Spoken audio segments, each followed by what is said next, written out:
Hello, I'm James Caldwell. Welcome to the Classical Guitar Practice Room.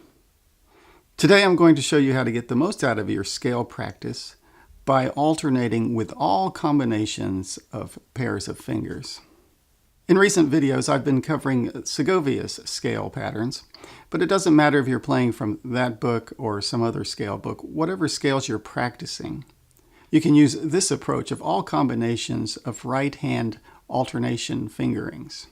I have mentioned in the other videos about using a lead finger such as I and playing up and down the scale IM and then up and down the scale IA. And then using the lead finger M, playing up and down your scale MI and then MA. You can take A and make it the lead finger and play up and down your scale AI and then AM. But that only makes use of 3 out of 5 fingers. The approach I use is to do all combinations with the lead finger approach. What I'm saying is we're going to include the pinky, we're going to call it C, and we're going to include the thumb, the P finger. I'm going to use the first scale in Segovia's book, the 2-octave C major scale.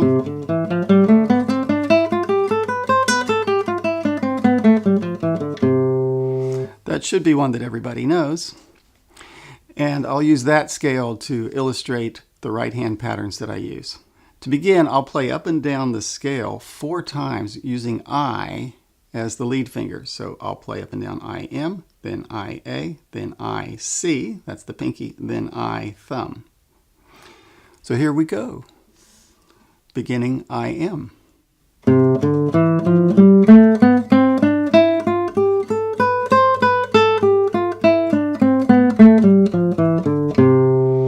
Then IA.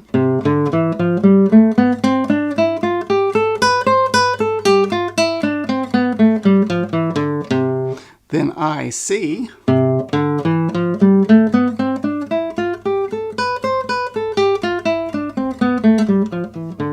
Then I thumb.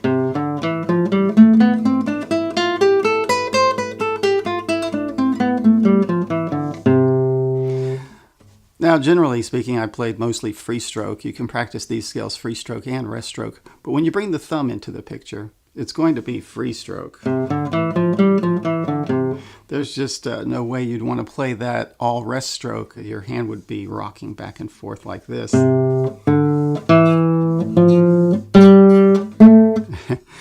And so play that one. Free stroke only. Moving along, now M is my lead finger, and I'll play up and down the scale starting with M and doing all combinations of alternation with M as the lead finger. MI, MA, MC, and MP. Beginning with MI.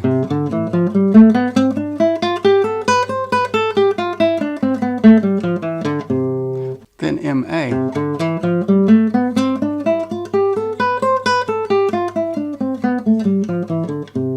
Then M pinky, C.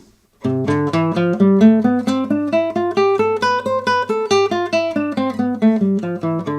finally M thumb.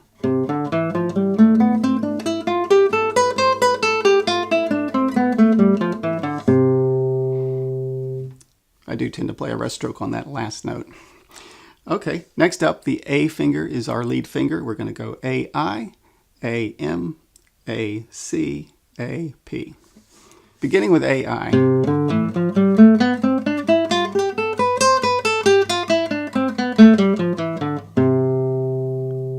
Next up, AM.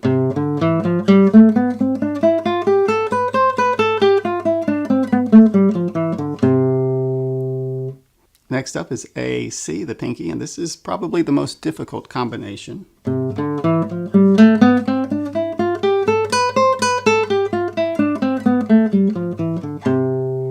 And finally, A thumb.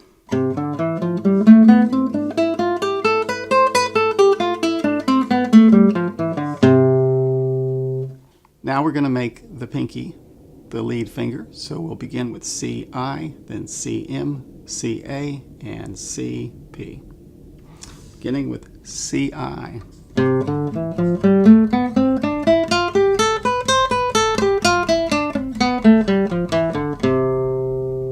CM.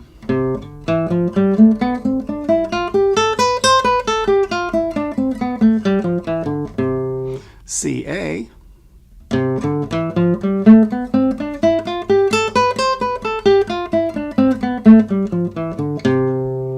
C thumb,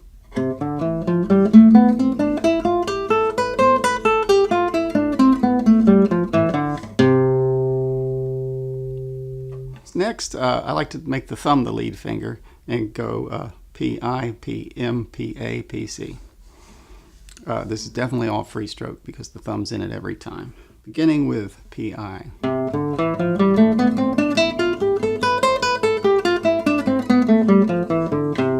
P-M.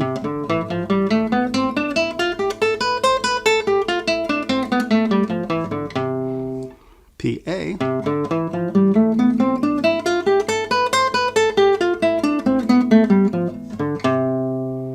P-C.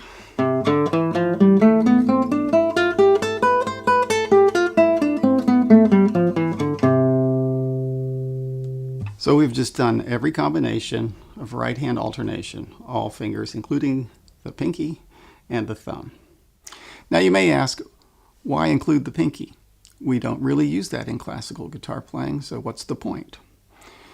Well, I read many years ago that when you practice your scales using all combinations of right-hand alternation, that it's a good idea to include the pinky in just for the heck of it, because it helps to develop the hand evenly all the way across. The muscles and the tendons all get a bit of a workout.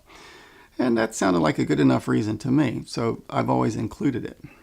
While I've covered every possible combination of right-hand alternation here, this may not apply to everyone watching.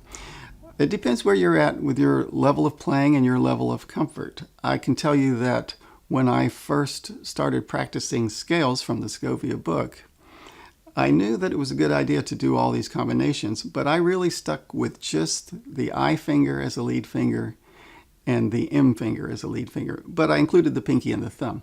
But the reason I didn't go on and do the A finger was because I thought the combination of A, pinky, would be just too difficult. And even now that I can do that quite easily, the hand feels weird. It feels like you're not making proper strokes. This finger being so much shorter than this one, you have to kind of get your hand in an odd position to make a clean sound.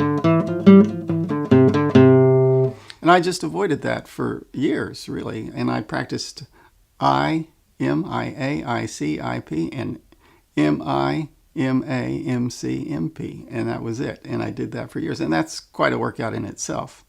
It was only later that I was brave enough to make A the lead finger and face that A-C combination. And sometime after that, I decided to make the thumb the lead finger. I don't know why I never did that before, but I made the thumb the lead finger and practiced P-I, P-M, P-A, P-C. Now, to expedite my scale practice, I like to play up and down the scale without stopping, switching fingers automatically. Let me demonstrate here. I is the lead finger, so I'll begin I, M.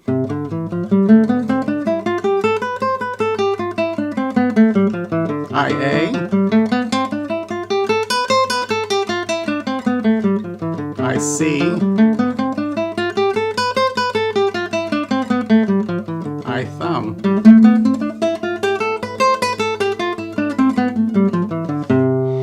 And do the same thing with the M as the lead finger. M, I.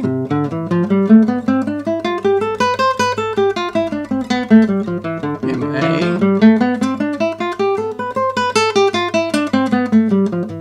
M, C. M, P.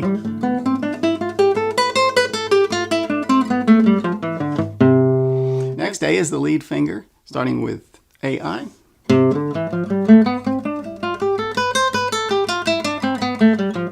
A-M. A-C.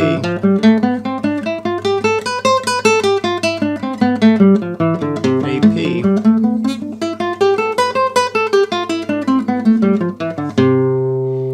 little bit sloppy there, but that's okay. We'll keep going. Next up, beginning with the C finger, playing up and down the scale 4 times without stopping, switching automatically, beginning with C-I.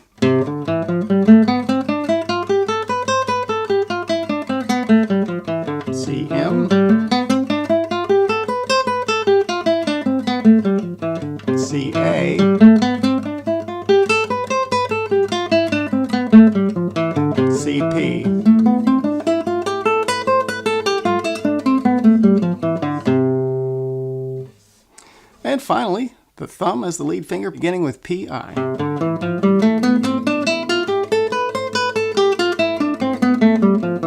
P-M.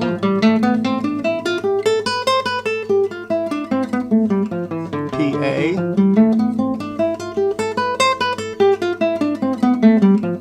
P-C.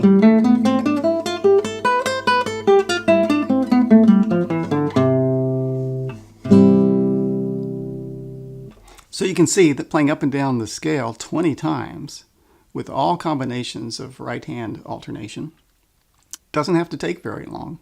You can play up and down the scale IM 2 or 3 times and then try IA a few times. You don't have to switch every single time. It just depends where you're at and what you're comfortable with. But this approach will really give the right hand a good workout and developing all combinations of 2-finger alternation, so that when you need to apply it in the music you're playing, you'll already be able to do it. You will have instilled good habits in your right hand technique. I hope that you found this video helpful and informative, and that it encourages you to practice your scales with more enthusiasm, and that you might challenge yourself to implement all combinations of right hand alternation. Wherever you're at, you can always push yourself to go farther and take the next step. Thanks for joining me today in the Classical Guitar Practice Room. I've been James Caldwell. See you next time.